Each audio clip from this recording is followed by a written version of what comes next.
I'm Matilda Boseley. And I'm Jane Lee. And today we're figuring out who screwed millennials out of affordable housing.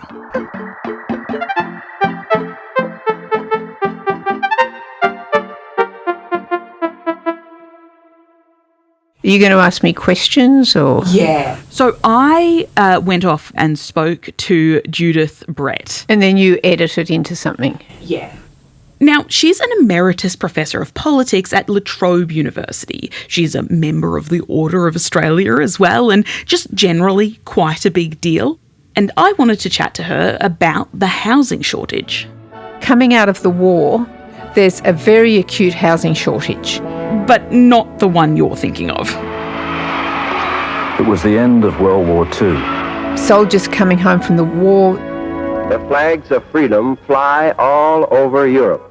People have put off marrying. Couples, many of them separated for as much as 6 years, made up for lost time. So there's all of a sudden a lot of young people forming families, wanting houses. There aren't any houses.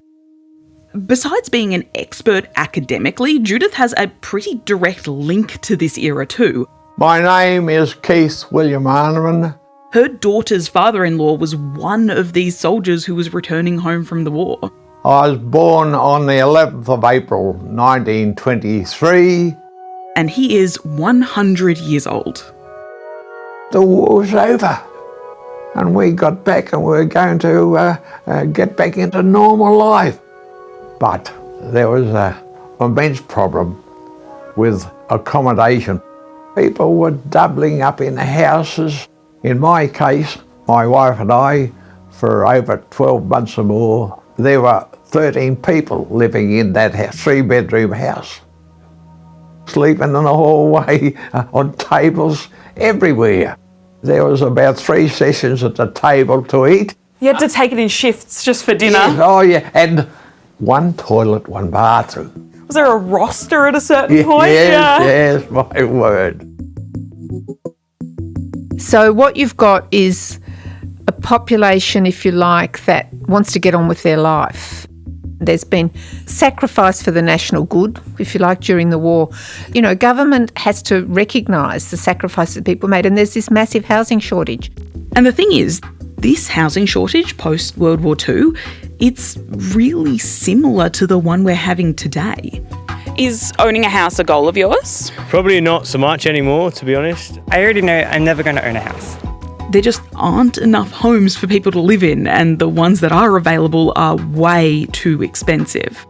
Yeah, it's a bit out of reach, I reckon, for most 22-year-olds. It is kind of a dire, insane situation. What is it that's going on that's causing this kind of divide? Oh I'm like, do we have time? And look, the crisis we're living through now can often feel inevitable and inescapable. It feels like we're stuck in this cycle of unaffordability. But the truth is, there was a moment in time when Australia was united around the issue of affordable housing. And we know that governments are capable of lifting the country out of a housing crisis because, well, they've done it before. And all it took was just like a tiny, weeny, itsy-bitsy threat of an imminent communist revolution. What? Hold up. Go back. This, ladies and gentlemen, is our great year of decision. Why don't we go back to the year 1949? Smooth. Are we for the socialist state, with its subordination of the individual to the universal officialdom of government? So that charming chap you just heard is Robert Menzies.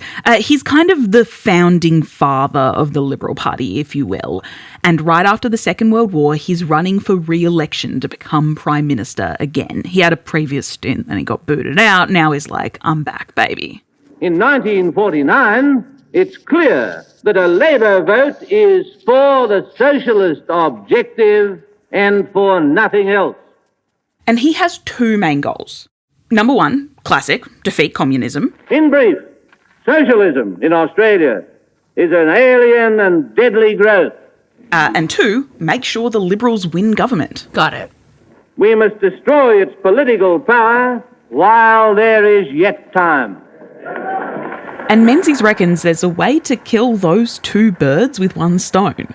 Make sure Australians own their own home. The Liberal Party believes that every worthwhile Australian wants to own his own home, choose his own job, run his own business, make financial headway and bank his earnings where he wishes to bank them. The Liberal Party believes in and will maintain a full program of social services. And it was very much his view that if we can get low and middle income people actually becoming homeowners, setting that as kind of the Australian dream. This is Greg Jericho. He's a Guardian columnist and an economist at the Australia Institute. We all call him Grogs.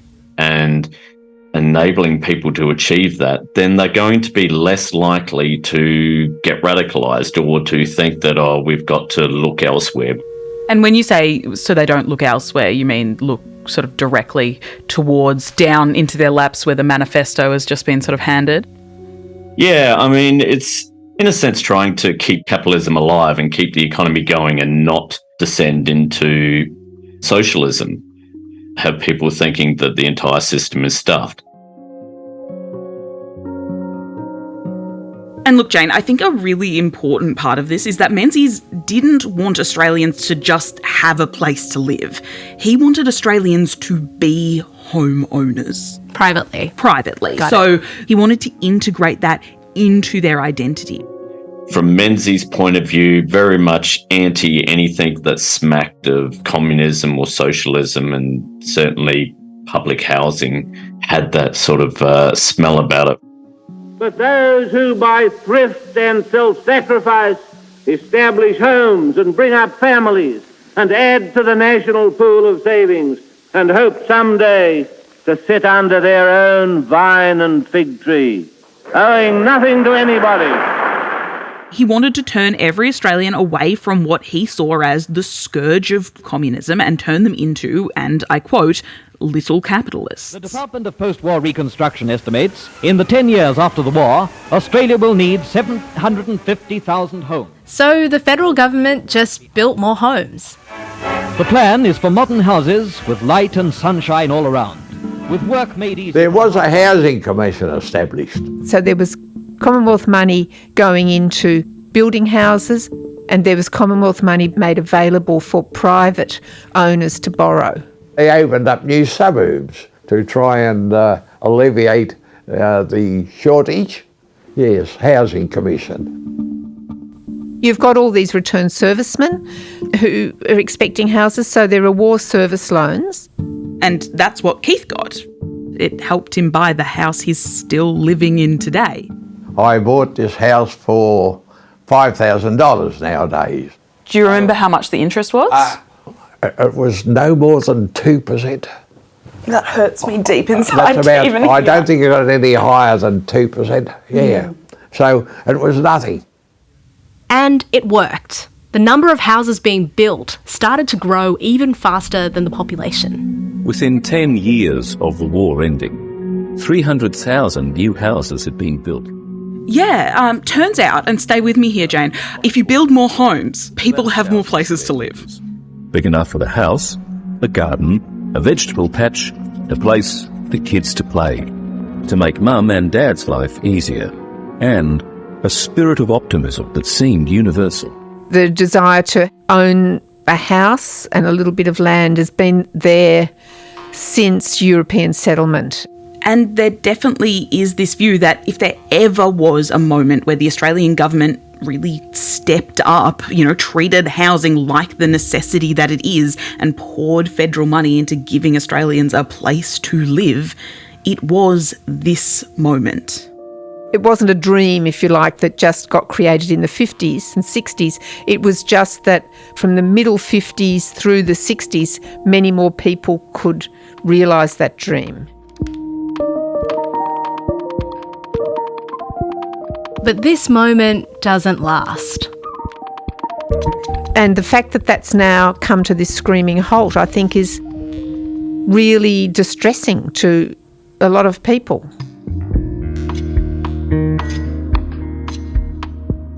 federal and state governments have stopped building homes in line with Australia's growing population, and decades of neglect have once again pushed Australia into the middle of a chronic housing shortage. It's been looking bad, I reckon, for the last 20 years or more, as house prices have increased relative to the average wage, the average income.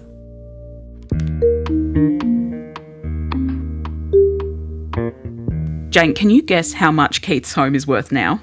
So, it's inner city Sydney. Believe it or not, $2 million for this place. I said, oh, that must be ridiculous. How do you feel about, your great-great-grandchildren's chances of buying a home? Absolutely impossible to buy a home. Any young people, unless there's some miracle, they will never be able to buy a home. You'll be an old lady by the time they overcome this problem. Mine, not even in your time.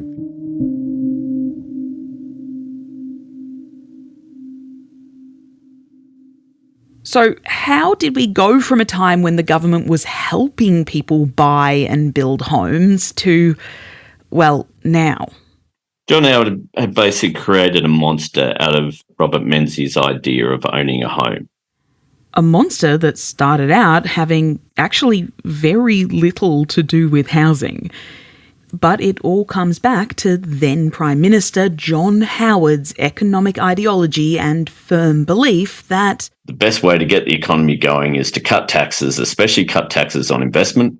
So John Howard's like, this is what we have to do. Howard was a self-proclaimed economic radical, and he had two huge influences, who in the 80s just happened to be at the helms of the most influential economies in the world. In this present crisis, government is not the solution to our problem. Ronald Reagan. Government is the problem. And Margaret Thatcher. Let us never forget this fundamental truth. The state has no source of money other than the money people earn themselves. If the state wishes to spend more... John Howard was a third-rate copy of Thatcher and her boys. This is Yanis Varoufakis. I was a refugee from Thatcher, okay? You might remember him from episode 1. He used to be the finance minister for the country of Greece. I decided to come to Australia, even though I didn't know a single person in Australia, in 1987, when Thatcher won her third general election landslide. And Australia, when I arrived in 1988, was blissful compared to the Britain I was leaving behind, because Thatcherism had not reached its shores. And indeed, it was a very civilized place, Australia, up until John Howard came along. Essentially, he just copied the Thatcher playbook. By playbook, Yanis means the economic ideology neoliberalism. Well, certainly Australian policymakers got a little bit consumed by this whole neoliberalism and this belief that the market will provide good outcomes, or at least better outcomes, and kind of ignored the fact that there was no free market. There is no free market. John Howard spent years in opposition waging a war against taxes. And when he gets into office in 1996... he's not so concerned about safety nets and equality, fairness. He's very much of the view that the market will deliver that. He promised to reshape Australia in line with his economic idols by cutting one tax in particular, a tax often labelled as a tax on the rich. Capital gains tax. We will abolish Labor's capital gains tax. This tax discourages longer-term savings and investment, which are so desperately needed if Australia is... John Howard, bless his little soul, bless his little dark soul, felt such hatred against capital gains tax. What's the answer? The answer's simple: get rid of it. Get rid of the capital gains tax. It's not a tax on the rich. In the end, really, you can basically draw a straight line back to 1999 and the changes to the capital gains tax discount and the screwed overness of any generation to come after that. capital gains tax is basically the tax on the profit you make when you sell something for more than you bought it. So let's say I sell my house and I sell it for $300,000 more than I bought it for. I'm paying tax on all of that money as if it was my income. You've made yourself very wealthy in this hypothetical scenario, Matilda. Well, now that Howard is Prime Minister, he wants to make me even richer. Because if you simply abolish the capital gains tax, I get to pocket that $300,000 without paying a cent on it. I suppose it's in accord with their sort of neoliberal notions that tax should be as low as possible. This is Chris Evans, an emeritus professor from the University of New South Wales, and in his own words, he is probably amongst the more preeminent tax academics looking at capital gains tax. Chris says that it was almost inevitable that the capital gains tax would be one of the Howard government's first targets. And I suppose particularly because capital gains tax was a tax that hit the wealthy disproportionately, and so it was quite easy to seek to reduce the amount of tax coming from capital gains, particularly as it would benefit their constituency. And 3 years into office, his plan finally starts to take shape. John Howard wanted to change the complete direction that Australia had been taking. This is Amy Ramikas. She's a political reporter here at Guardian Australia. And an elder millennial. Now, the first step of Howard's plan is to outsource his policy proposals. Howard and his right-hand man, Peter Costello, approach one of the biggest names in Australian business. John Ralph, who was, if you can think of a big Australian company, he had worked for it, headed for it, been on the board, been an executive. They asked him to identify how cutting taxes will benefit big business. He went for dinner at the lodge and was like, Howard, man, you've got to do a big review of the tax system. Which they did. And in a stroke of absolute creative genius, they called it, you guessed it, the Ralph Review. That's a blast from the past. When we look back and start putting all the pieces together, trying to figure out exactly what went wrong with housing in Australia, well, the Ralph Review is kind of the scene of the crime. So the Ralph Review basically set Australia on a different course. So it was the notion of trying to create a lower tax state, which was very much the sort of Reagan-Thatcher philosophy which was picked up in Australia by the Howard government in the 90s.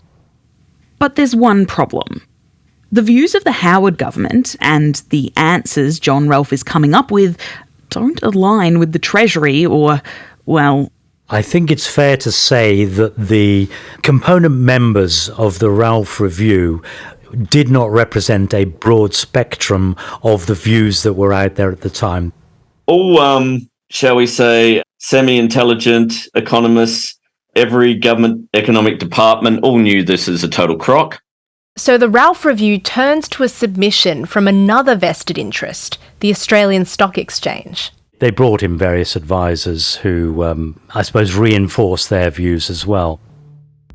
The Australian Stock Exchange looks across the pond and hires a man from the very economic project that inspired Howard and Costello's low tax philosophy in the first place.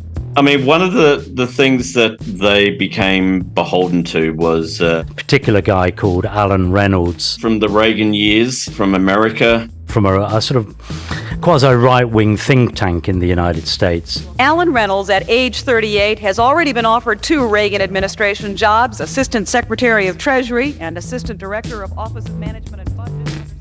Who was, I think, at the end of the day, very influential in terms of his ideas about reducing tax could actually increase revenue, which intuitively it's very difficult to understand how that can be the case. Plenty of doubts have already been expressed about Reagan's economics, but in the cluttered Chicago office of Alan Reynolds, the message is clear and uncluttered by any pessimism. And Alan Reynolds comes back with the answers they want to hear. I suppose it's a question of bias confirmation as much as anything. These were people who were singing their tune. The Ralph Review runs with Reynolds' idea. They recommend a 50% reduction on the tax people pay when selling their assets. A half-price discount. I have to say, I suspect, that was the background agenda all the time, that this was neoliberalism pushing for a smaller state rather than a larger state, therefore a smaller tax take rather than a larger tax take. How would you react if I told you that his Twitter profile photo was him standing next to Margaret Thatcher? It would not surprise me in the slightest. I would imagine that he would regard Thatcher as being an idol.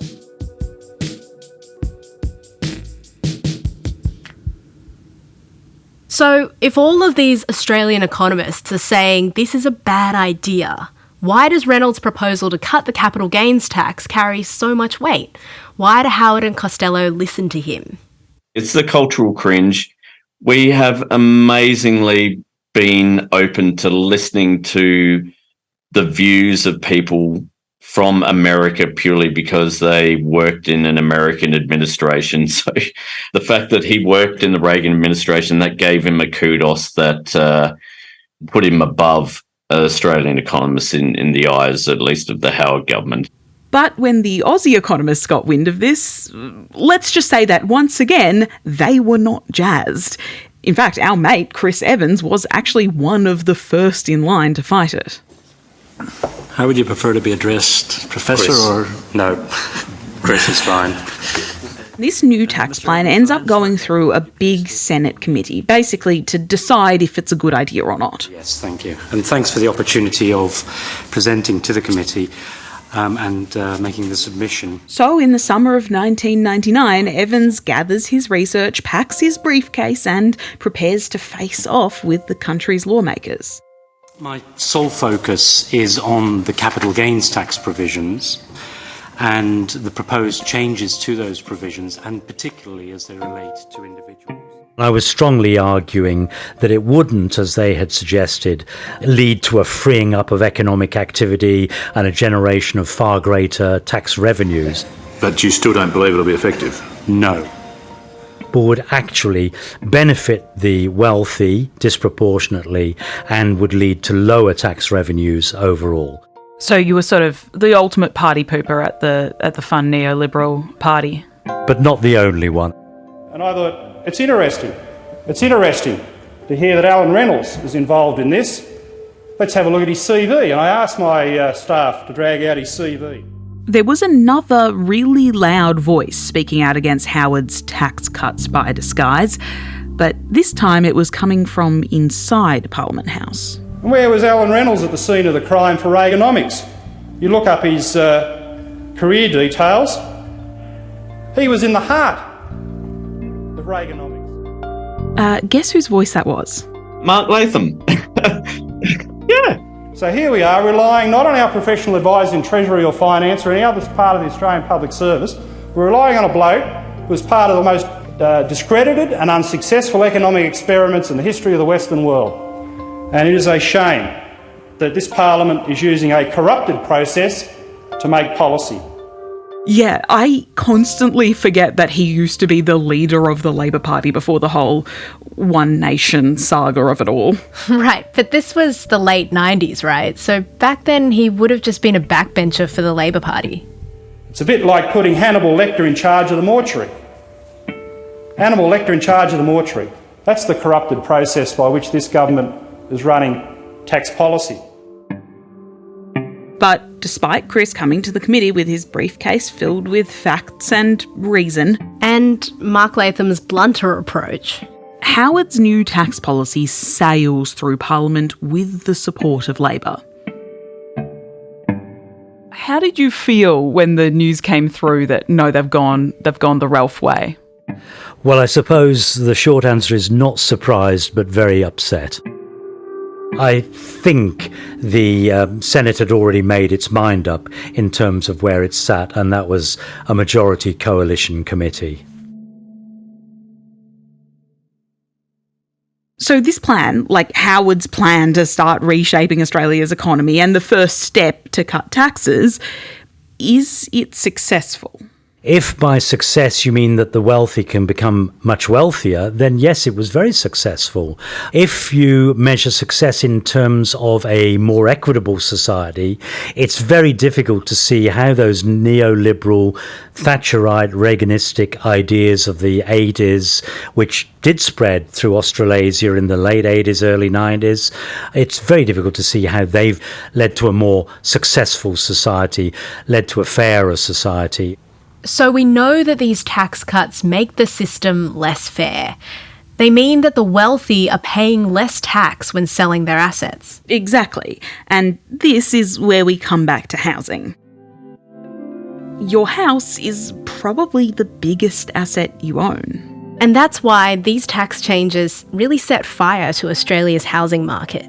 Because, you see, when the newly legislated capital gains tax discount is unleashed into Australian society, it quickly finds a new best friend. Let's move on to negative gearing. Negative gearing. Negative gearing law. Negative gearing. Negative gearing is this odd little quirk of our tax system that had been laying relatively dormant for decades. But once the capital gains tax discount woke it up, that interacted with negative gearing in a rather hideous way. Together, they started wreaking havoc. I don't know about you, Jane, but despite always hearing the term negative gearing and knowing generally that it's something that contributes to housing prices, I never totally understood exactly what it was. But you figured it out now? I indeed did, I think. So basically, you know how you can make tax deductions? Yes. Well, the same principle applies to investments. So using housing as an example for obvious reasons, let's say that along with my normal job, I own an investment property. And over the course of the year, I got 50 grand in rent from my tenant. But it also cost me 50 grand of property expenses, like mortgage repayments and council rates. And I have made no profit at all. Well, then I obviously don't have to pay any tax on that investment property. So if the person paying rent isn't covering your mortgage, that's fine. And that's pretty normal all across the world. What's weird about the Australian system is that it doesn't stop there. Unlike most countries, if you're losing money on your investment, you get to claim that against your normal salary as well. So you're able to drastically cut the amount of tax that you're paying. Because you can use negative gearing to get a tax discount. And that process of running an investment property at a loss in order to reduce your overall tax is called, you guessed it, negative gearing. And while you might be losing money now, the value of your investment property will go up so much that you'll cancel out any of the losses that you made when you sell. It's a capital gain and you're going to get a nice discount, basically a 50% discount. And, of course, you're only going to have to pay half of the tax on your profit anyway. You use negative gearing to reduce your tax while you own the property, and then you use the discount from capital gains tax when you sell the property. So what Groggs is saying is that I can get a sweet little tax break every year and then an even bigger tax break when I sell. You're laughing, so great. Well, in that case, I may as well buy another investment property and keep that ball rolling. You, in a sense, were getting a tax wrought two ways. And that's exactly what property investors are doing. They're now willing to spend more on the properties they buy. So in a sense, you had this wonderful combination where suddenly it really made sense to speculate. Which, of course, makes house prices rise even faster. Which then makes the combination of negative gearing and the capital gains tax discount even more profitable, which means investors are willing to spend even more, which makes house prices rise even faster. You really could not think of a better combination of two tax policies that are going to set fire to a housing market to actually turn it from being a market designed to give people a home that hopefully will go up in value, or at least give them some wealth that they can retire on, to being something that now we can actually enrich ourselves by. And so the vicious cycle begins. This incredible 5-bedroom family home, we're selling! Buying something, 950 is the bid. selling it, 1,089,000. buying something more, At 1,601 the bid. selling it, $2,102,000. buying something, At 2,255 at 2255 2255. buying something more, 3,440 third. Final time any better offers.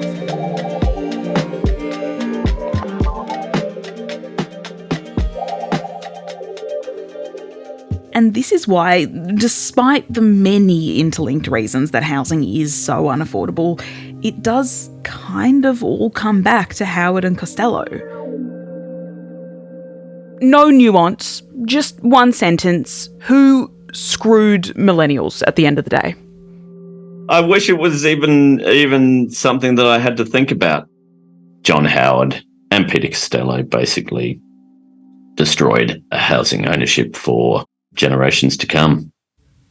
Because, as Grog says, this is the moment in time Australians start to see housing in a completely different way. You can see a completely sort of different tack to what we had under Menzies, where it's this thing of let's make little capitalists out of each other, but it was capitalist in that sense of you're a homeowner, you have done it yourself through your graft and being able to work hard and own your own home, to now I'm turning everyone into little speculators, little investors.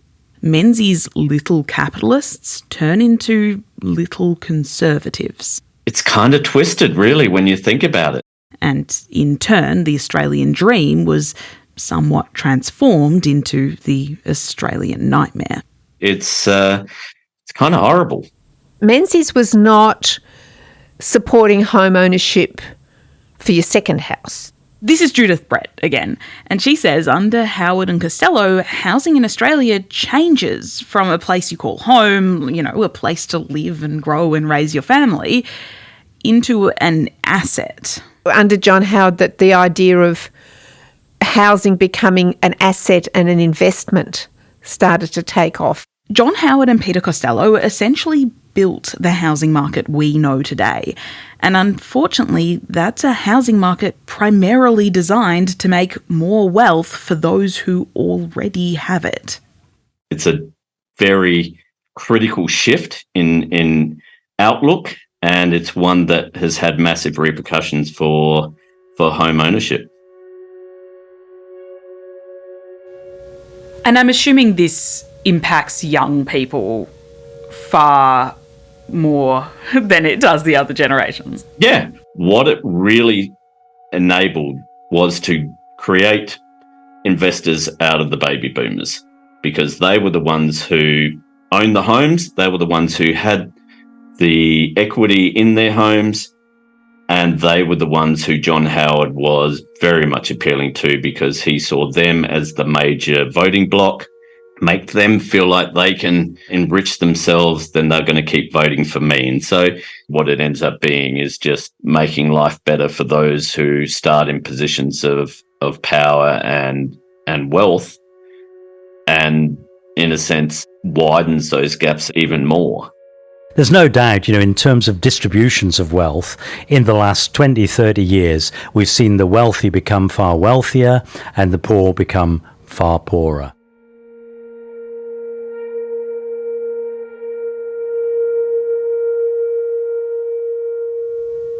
At this point in time, we kind of know what the problems are, but still, this housing bubble grows. Nothing bursts. Nothing seems to change.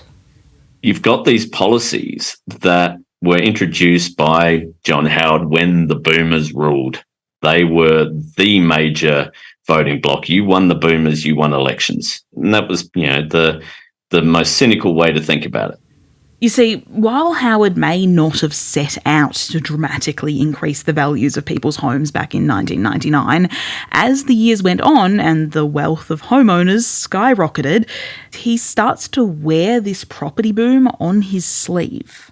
He once famously said that no one came up to him on the street and complained about the value of their house going up.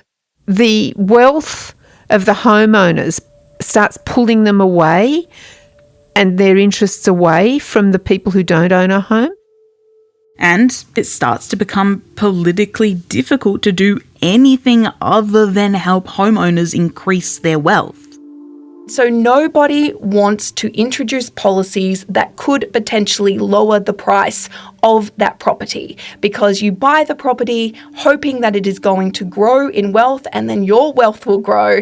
And if some government comes along and says, hey, we're going to get rid of these, tax policies, everyone freaks out because suddenly they're looking at their property prices going down and going, but I had plans for that money. And so they fight against it.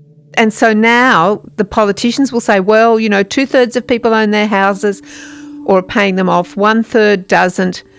So where's the majority? And so far, no government, local, state or federal, has been able to stand up and say, we're just going to do this so that future generations can actually just have a house. They can just have a roof over their head. Nothing fancy. Amy says there's never really been a tax gift that Australians have been given that's then been taken away. We hold on to those very, very tightly, not just because, of the people who are using them, but for the people who might be able to use them down the track. Because, as Giannis says, wealth reproduces itself. If you have $1,000, it's really very difficult to make another 100 out of it. If you got $1 billion, you don't need to do anything. It will simply breed more billions. That is a fact of capitalism, especially when it comes to real estate. And look, we should say it's not just old people and not even just pre-Howard era home buyers who are benefiting from this fact of capitalism.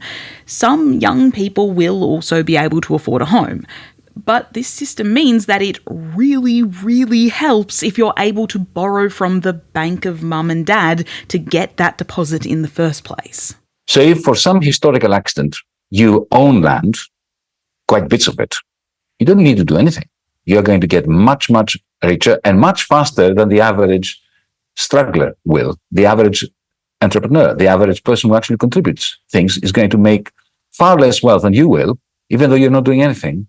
Yeah, if you have wealthy parents, that's the single biggest factor determining whether you can access the property market right now. And to be honest, I can kind of understand why most boomers, most people's parents took advantage of this. They were never told investing in the housing market might make their children's lives harder. Most Australians were told it was the best way to save for their retirement, that it was the best way to provide financial security for their families. I know people in Australia, I have lots of friends who struggled for years to get their foot on the property ladder. And the way they managed to do this was they could buy a house in which they could live with their family because they didn't have the money. So they bought a small apartment, which they rented out. They got a huge mortgage for it. And they used the negative gearing in order to reclaim some tax back from that. And after 20 years of struggling this way, they managed through negative gearing to get their foot on the ladder and maybe buy a house in which they could actually live. Despite the fact rising prices are shutting some of the most vulnerable Australians out of affordable and safe housing, and everything we see keeps pointing to the fact this crisis is getting worse and worse, the message that most Australians keep hearing is that increasing your wealth through the property market is still a good thing. Now, if you go to them and you say, I'm going to stop negative gearing now because it is madness, they will know what you mean. I used negative gearing for the last 20 years. I suffered with it in order to manage to get this home. So it's political suicide to propose the right policy. For decades, fixing the tax system or really doing anything to slow the exponential boom of property prices has been a political no man's land. This really is a political hot potato. Who would want to touch it? Those with assets tend to be the wealthy. The wealthy tend to have far greater influence and far greater ability to defend their positions than those in society who have less voice, less wealth, less influence. So I think it's a combination of that sort of the politics of tax, along with the deeply embedded position that the wealthy are going to defend at all costs. And while the politics of tax has made governments hesitant to tiptoe into the no man's land that is negative gearing reform, there was one person who kind of saw this all coming. My name is Alan Reynolds, and I'm appearing to testify on the subject of capital gains taxation in Australia and the United States. You know, the guy that came up with the whole capital gains tax discount in the first place. The guy Howard and Costello used to sell this entire idea. Well, he actually had some things to say about negative gearing at the very same Senate hearing as Chris Evans back in 1999. Can I invite you, Mr. Reynolds, to make a short opening statement, after which the committee will have questions for you. Sure. Alan Reynolds wanted Australia to get rid of negative gearing way before house prices started to skyrocket. Negative gearing may in fact be a problem. It's certainly one that we don't have because it's illegal. How does Alan Reynolds feel about the role that he's played in Australia's housing market today? I emailed him several times, no reply. Thank you. I understand it's a holiday there. Enjoy it. Thank you. Well, yes. There's never a holiday in economics. We'll be right back.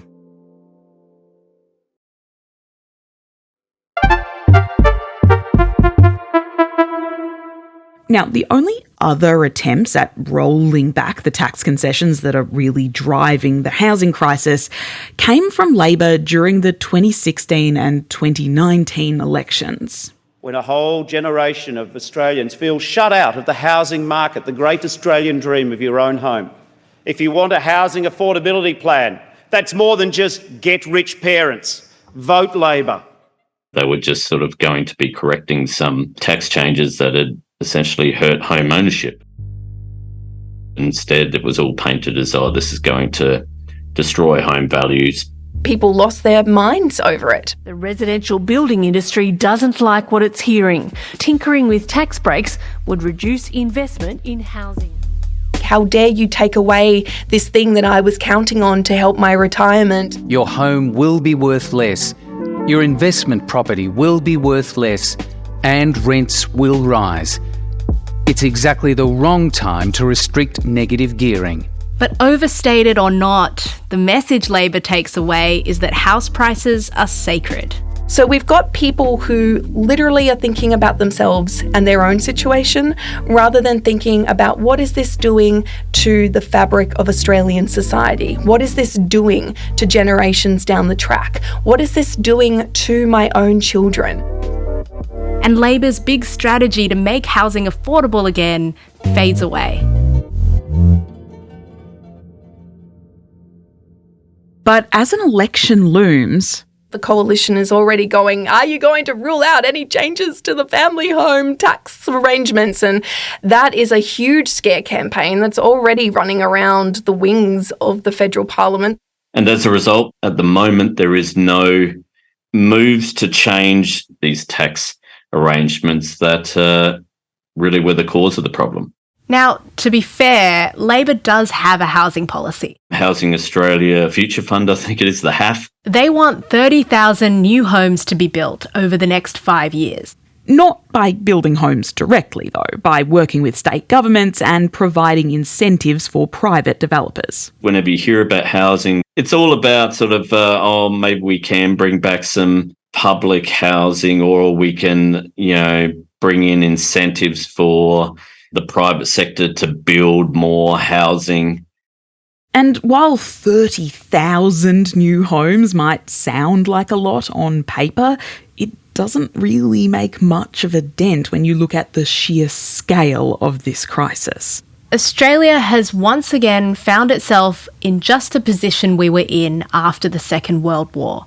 There just aren't enough homes for people to live in.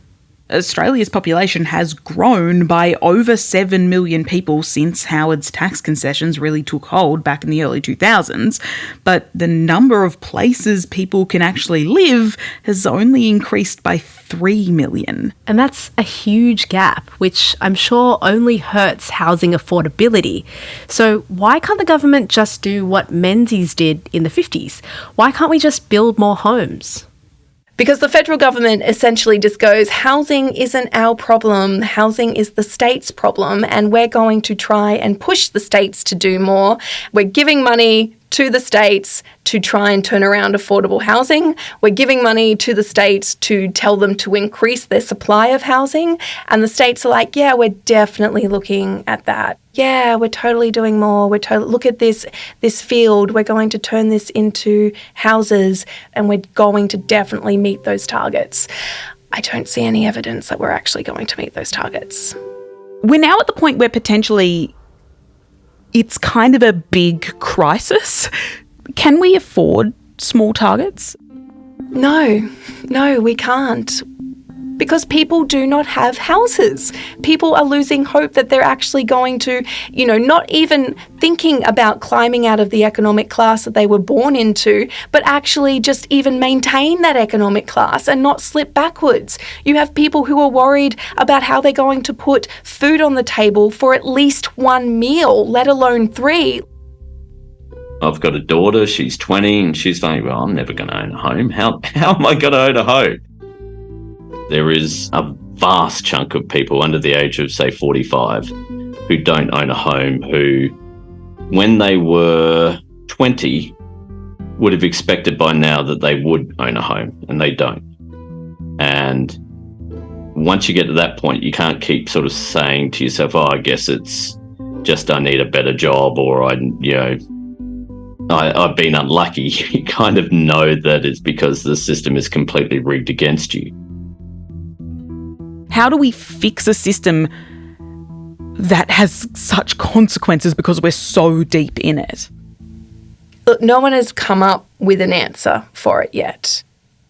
And that's because, as we've just heard, the answers to this problem are hard. There is no easy solution. This is not going to take a quick fix. It's impossible. It is going to take whole of government thinking from council to the federal government, and also just a big push from millennials and younger generations of just going, you know what, fix this or we're going to burn this place down. And so, maybe in the meantime, we should start addressing some of the other problems too. Does it mean that we actually start having proper tenant rights in Australia because we've already reached the point where people are going to be renting for their entire lives, which is not something that we have seen in previous generations? So does that mean that we actually have to start treating investment properties as the tenant's home rather as a way of building somebody else's wealth? Because if we do nothing, things are only going to get worse. Without some intervention, which is going to mean some pain, we are going to be talking not only about this issue of not being able to afford a home in another 10, 20 years or so. We are going to be experiencing the very real destruction of the social fabric that holds Australia together. And we're already seeing that. We're already seeing rising rates of inequality. And so unless we actually seriously address this and start looking at supply and start looking at reforming the tax system, not because it's going to solve everything overnight, but because it's just fair, it's equitable, we are going to entrench these problems.